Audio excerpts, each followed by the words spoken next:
Get a £5 free bet every week with Offer Club from William Hill. Simply stake a total of £20 or more across the week on pre-match football accumulators with 4 or more selections, and you'll get a £5 free bet on the Friday. Join William Hill Offer Club on mobile or online now.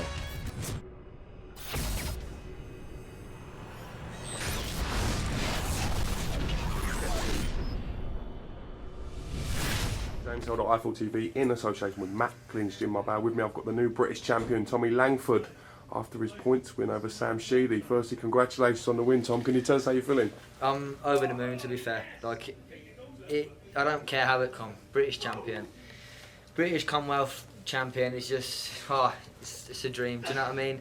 I think when I started my career, you know, you dream of those. You look at the British champions, Matthew Macklins, you know, Martin Murray's. When I was coming up and still an amateur, they was British champions, and you know they gone on to do what they done, and you want to do that. And I when I was younger, a kid growing up in North Devon, Scott Dan was the British and Commonwealth champion at the time, and I was going watching him, and you know to be the first British and Commonwealth champion from North Devon is massive, and obviously you know, bringing it back to the baggies as well. So I'm well happy. I'm over the moon, to be fair. It was a tougher fight than what I expected. You know, I thought I won it comfortably. I didn't see the split. I thought I won it well, really, but you know, I was always ahead in the rounds. I was landing the cleaner punches. I was making him miss. So I'm British champion. I'm British champion, and it's the only way you go from here is upwards. So how do you think you dealt with the awkwardness of Sam Sheedy's style, that southpaw style tonight? How did you cope with that? Like, I was landing clean punches in my backhand, and I was landing throughout the night. So I felt like I've always been able to land on southpaws quite comfortably. I think I could have been a little bit busier at times, maybe. Instead of throwing sort of a single shot. Yeah, maybe I was landing the singles, and I think maybe that's where I might have given away. I think the loss of rounds wasn't me losing them, it was me giving away like silly things and stuff. So, you know, maybe not punishing him with 2 and 3, landing a single. I could have punished him with 2 and 3, but I'm nitpicking. I can't really get past the fact I'm British champion, and I'm just so happy with it. And you know, it's one of the things. And however it come, I was going to be happy. You know, I could have won it however way. Do you know what I mean? I've got it. Was you expecting to get the decision at the end when it was a split decision? Yeah. Did you think you had it comfortably? I didn't. I was at the end of I was asking people I always thought I've won those rounds. You know, we prepared in our training camp. I've got Tom Chaney is a godsend in my corner. You know what I mean? He is the man. He doesn't let you.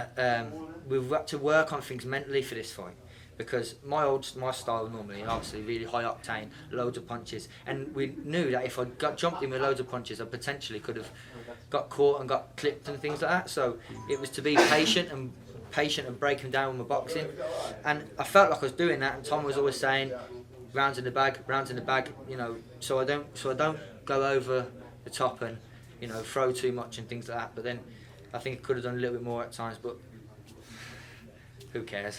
Who cares? It'll keep going back to the same thing. I'm British champion. How much credit do you give to Tom Chaney? You're his second British champion. The fact he's taken you all the way from the start of your career to where you are now. So how much do you credit him with your success? Do you know what? I said it to you at the presser. This has been a long training camp. I've been in the gym since the start of August. 16 weeks? Longer. But when I went back in the gym, obviously, working on certain things for Eubank, completely different style.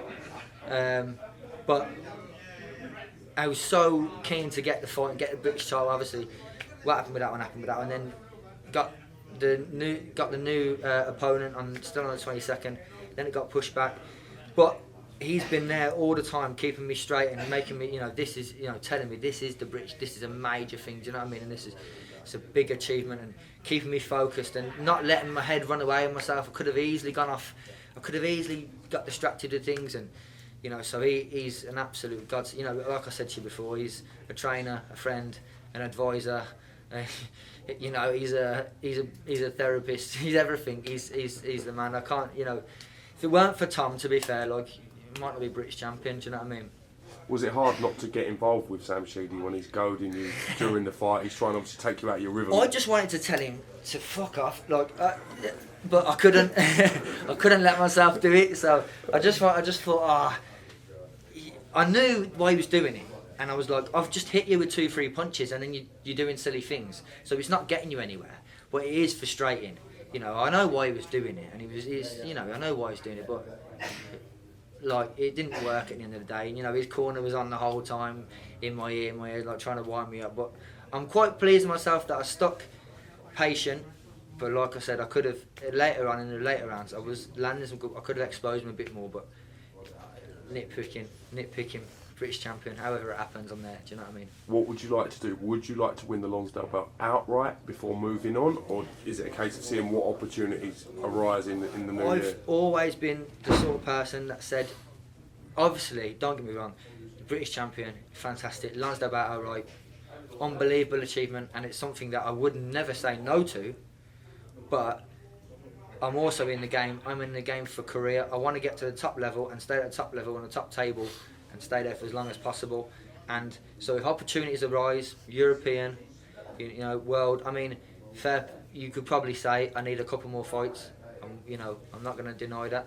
I need to be a bit more polished in things, in these big domestic fights and things like that. But if they come up, they come up, and I'm not going to turn down opportunities. Do you know what I mean? I jumped at the opportunity of Eubank, regardless of how, it's a huge. This is what I'm in the game for. Do you know what I mean? So whatever comes up and whatever Frank puts in front of me is what I'll do, and I'm happy with it. Like I said, I said at ringside, I started off on the small halls, I turned pro, which is, I had to graft everything tooth and nail, scrape and try and win everything, and you're always fighting decisions, fighting away from home and things like that. And then started off on the small halls, and then Frank picked me up, and then within 3 years since signing with Frank Warren, of Intercontinental, British, Commonwealth champion, But it's going the right way, isn't it? It's not going wrong, is it? Do you know what I mean? So it's one of them. Just gotta keep doing what I'm doing, keep level, keep humble, and keep progressing. Listen, congratulations on your win. Enjoy your moment. I know there's other people here that want to speak to you, so I'm going to give them a chance to do just some work. Just want to say thanks to my sponsors, JS Wright, UK Display Stands, Atlas Painter's Barter Card, Denko Thermal, and All Car Leasing. So thanks so much. Cheers. Thank you for your time, and Cheers, congratulations James. on your win, Tommy. Thank you very much, mate. Nice one.